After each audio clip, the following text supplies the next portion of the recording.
बिस्मिल्लाहिर्रहमानिर्रहीम, अस्सलाम वालेकुम। मैं असदुल्ला खान हूँ। 1 मिनट और 17 सेकंड का क्लिप सामने आया है इंजीनियर मोहम्मद अली मिर्ज़ा का। कोई पॉडकास्ट है जिसमें वो अपने ख्यालात का इजहार कर रहे हैं। इंजीनियर मोहम्मद अली मिर्ज़ा साहब ने जिन घटिया अल्फाज का इस्तेमाल किया है और जिस तरह से उन्होंने अपने तई एक फ़िक्र अंगेज़ गुफ्तगू की है, अंदाज़ा होता है कि पाकिस्तान की तबाही की एक वजह यह भी है कि इसमें ऐसे उलमाए दीन मौजूद हैं, ऐसे उलमाए दीन मौजूद हैं जो जिनके पास ना अक्ल है, ना दलील है, ना वो उनका ये डोमेन है, और वो गुफ्तगू करते हैं किसी के तर्जुमान बन के। और न जाने वो किसकी तर्जुमानी कर रहे हैं, न जाने वो किसकी ज़बान बोल रहे हैं, न जाने वो किसकी ब्रीफिंग पे बोल रहे हैं, लेकिन बहरहाल वो बोल रहे हैं और नहायत घटिया किस्म की गुफ्तगू कर रहे हैं।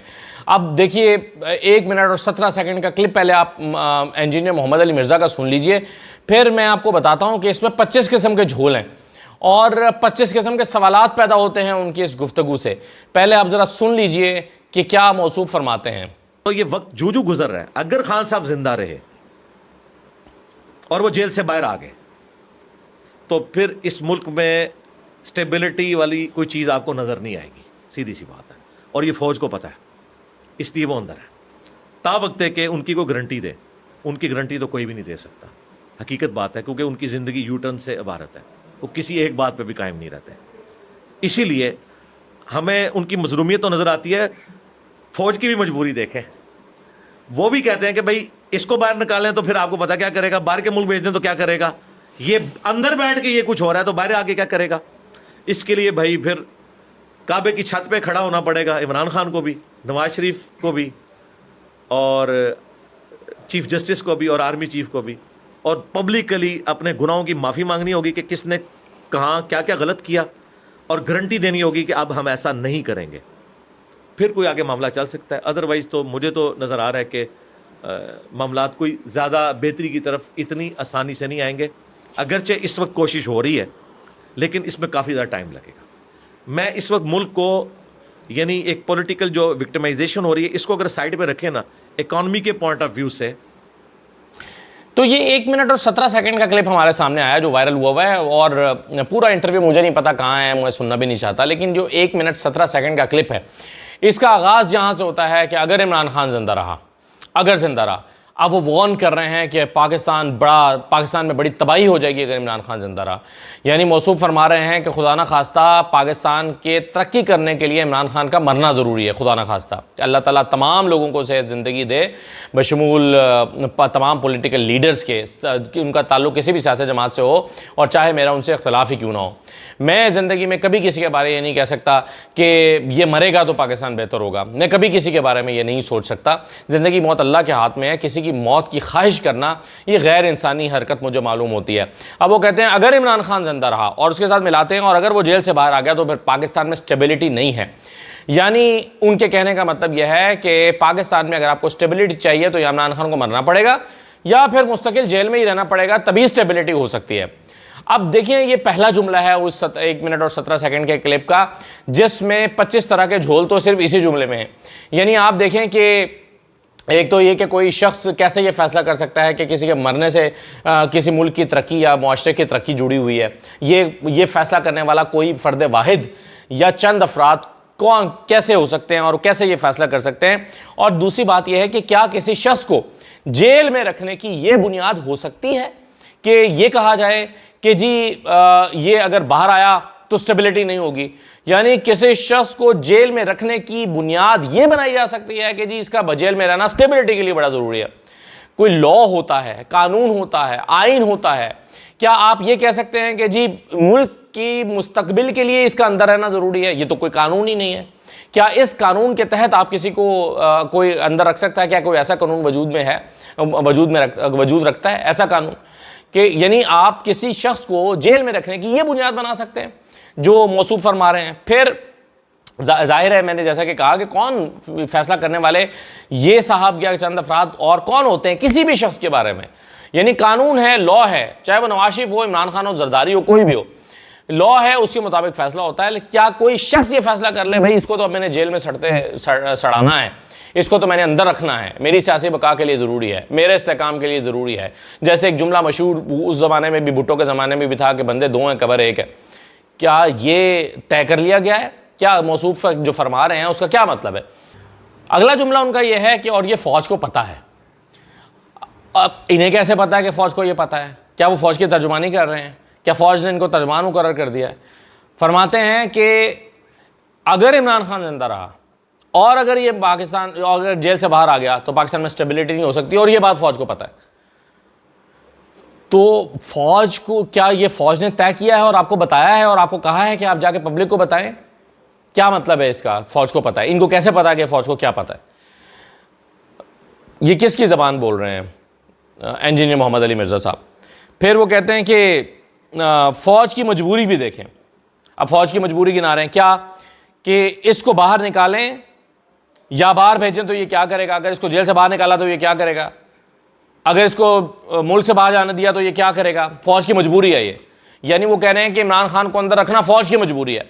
अब इसमें पहला नुकता तो ये है कि क्या वो ये फरमा रहे हैं कि इमरान खान को फ़ौज ने अंदर रखा हुआ है? एतराफ़ कर रहे हैं कि हाँ फ़ौज ने रखा हुआ है लेकिन मजबूरी में किया हुआ है। ये बहुत ज़रूरी है। ये ऐसा ना किया जाए तो ये तो पाकिस्तान के लिए बड़ा नुकसानदेह होगा।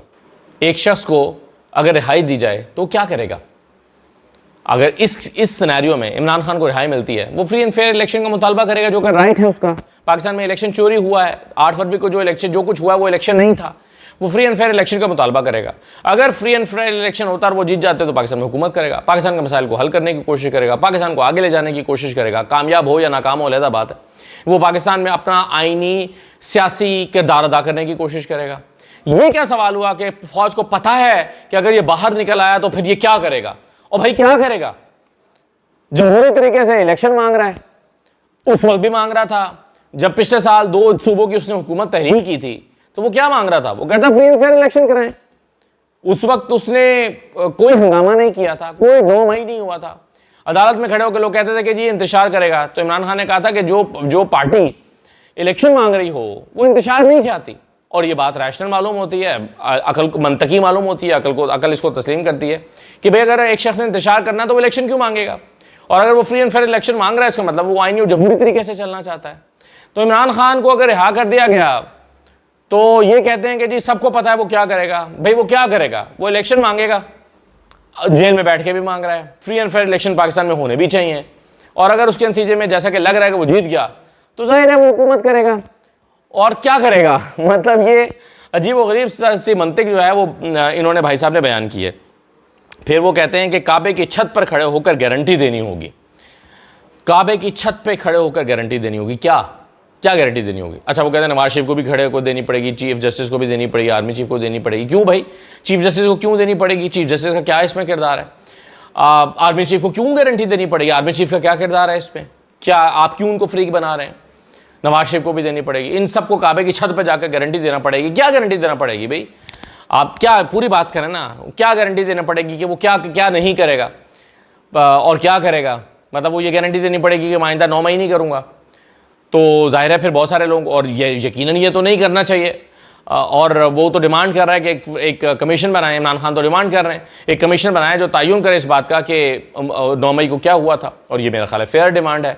और अगर उसमें इमरान खान गिल्टी हैं तो पता चल जाएगा। अभी हमें पता चला कि 130 सबूत मौजूद है इमरान खान के 9 मई में मुलव्वस होने के। अगर 130 सबूत मौजूद हैं तो उसकी 12 गिरफ्तारियाँ 1 साल के बाद क्यों डाली गई हैं, 1.5 साल के बाद क्यों डाली गई हैं? और अगर ये सबूत मौजूद हैं तो फिर उस जमात को पाबंदी लगवाने में रिलक्टेंस क्या है? फिर क्यों कह रहे हैं कि पाबंदी नहीं लगनी चाहिए अगर वो वाकई इतना बड़ा क्रिमिनल है? तो बहुत ही अजीब व गरीब किस्म की बातें इंजीनियर मोहम्मद अली मिर्ज़ा ने की हैं। और फिर वो कहते हैं कि इनकी ज़िंदगी यू टर्न से इबारत है। इमरान खान की ज़िंदगी यू टर्न से इबारत है। यानी वो कह रहे हैं कि काबे की छत पे जाके बताना पड़ेगा, वरना इनकी ज़िंदगी तो यू टर्न से इबारत है, और ये मुकर जाते हैं। तो भाई ज़रा पाकिस्तान के बाकी लीडर्स की ज़रा मिसालें दें। नवाज शरीफ के बारे में क्या ख्याल है? जनरल बाजवा तुम हो ज़िम्मेदार, तुम मुझे हिसाब दो, वोट को इज्जत दो का नारा लगा कर जनरल बाजवा को एक्सटेंशन दे दी। तो क्या था वो? यू टर्न इसको क्या कहेंगे? यू टर्न नहीं कहेंगे। ये आपको नवाज शरीफ का तो यू टर्न नज़र नहीं आता, और आपको किसी और का यू टर्न नज़र नहीं आता, जनरल बाजवा का यू टर्न नज़र नहीं आता, जिन्होंने पहले नवाज शरीफ को इक़्तिदार से निकाला, नवाज शरीफ को इक़्तिदार से निकाल के फिर उन्हीं को वापस इक़्तिदार में लाने के लिए उनसे गठजोड़ कर लिया। पहले उनको निकाला, फिर उनसे एक्सटेंशन मांग ली। तो आपको बाजवा साहब का यू टर्न नज़र नहीं आता, उसकी बात क्यों नहीं करते? आपको पाकिस्तान के बाकी सियासतदानों को यू टर्न दिखाई नहीं देते, आप उनकी बात क्यों नहीं करते? तो ये इंजीनियर मोहम्मद अली मिर्ज़ा जो हैं ये बुग़्ज़ इमरान में या अपनी लॉयल्टीज़ कहीं और शो करने के लिए ये बातें कर रहे हैं। और ये सारी बातें ठीक होती, मैं इसको उनका पॉलिटिकल एक नज़रिया मानता, मैं उनको सियासी कमेंट मानता और मैं कहता कि हाँ यार, हर शख्स का की अपनी राय है, हर एक की अपनी राय होती है। अगर वो ये जुमला ना कहते कि अगर इमरान खान जिंदा रहा तो फिर तबाही होगी, किसी की ज़िंदगी का को यानी किसी की मौत को पाकिस्तान में स्टेबिलिटी के साथ मशरूत करना और इस तरह का घटिया जुमला कहना किसी की भी, चाहे वो नवाज शरीफ हो, चाहे आसिफ जरदारी हो, चाहे कोई भी हो, कोई भी शख्स, इवन मैं तो आपकी ही ज़िंदगी के बारे में भी कहूँगा कि अल्लाह ताला आपको लंबी ज़िंदगी दे, सेहत दे। और कोई किसी शख्स की ज़िंदगी बारे में ये नहीं कह सकता कि भाई अगर ये मरेगा तो ठीक होगा चीज़ें, और अगर ये ज़िंदा रहा तो फिर तबाही तबाही है। ये घटिया जुमला अगर वो ना कहते तो बाकी जो उनका कमेंट था मैं उसको एक पॉलिटिकल कमेंट मानता, मैं कहता हाँ ठीक है, उनका एक नज़रिया है, सियासी नज़रिया है, वो कह सकते हैं। लेकिन अफसोस की बात यह है कि वो इस घटियापन पर चले गए हैं, क्योंकि इमरान खान पर पहले भी हमला हुआ, इमरान खान को जान से मारने की कोशिश की गई। इमरान खान मानते हैं कि उनको एक से ज़्यादा दफ़ा जान से मारने की कोशिश की गई, और इसके अलावा वज़ीराबाद में तो उन पर बराह रास्त अटैक हुआ, गोलियां मारी गई। गोली कहीं भी लग सकती थी, मतलब जब गोली चलती है तो फिर गोली थोड़ी देखती है कि हाँ यार एहतियात से चलना है, सर में नहीं लगना चाहिए या पेट में नहीं लगना चाहिए, टांग में लगना चाहिए। जब गोली चलती है तो फिर तो वो गोली चलते हुए किसी का हाथ भी लग सकता है, तो वो गोली जो है वो अपना रास्ता तब्दील करके सीधा मुंह पे भी लग सकती है। तो इमरान खान को जान से मारने की कोशिश की गई, और ऐसे में ये समझते हैं कि हाँ उस दिन इमरान खान अगर खुदा न खास्ता मर जाते तो पाकिस्तान में स्टेबिलिटी हो जाती। ये इस किस्म के नज़रियात जो हैं वो मोहम्मद अली मिर्ज़ा साहब पेश कर रहे हैं, जिनको जानकर बहुत अफसोस हुआ, और मेरा ख़्याल है उन्हें इसकी वजाहत करनी चाहिए, माफ़ी मांगनी चाहिए, अपने बयान की इस्लाह करनी चाहिए और कहना चाहिए ये स्लिप ऑफ टंग है, और इसकी वजाहत करके उनको आइंदा, उन्होंने करोड़ों लोगों का दिल दुखाया, करोड़ों लोगों का दिल दुखाया इस तरह की बात करके। मेरा ख़्याल है ज़िंदगी और मौत के मामलात को अल्लाह पर छोड़ देना चाहिए, और ज़मीन पर तदबीर उसी तरह करनी चाहिए जैसे मुहज़्ज़ब माशरे तदबीर करते हैं। इजाज़त दीजिए, अल्लाह हाफ़िज़।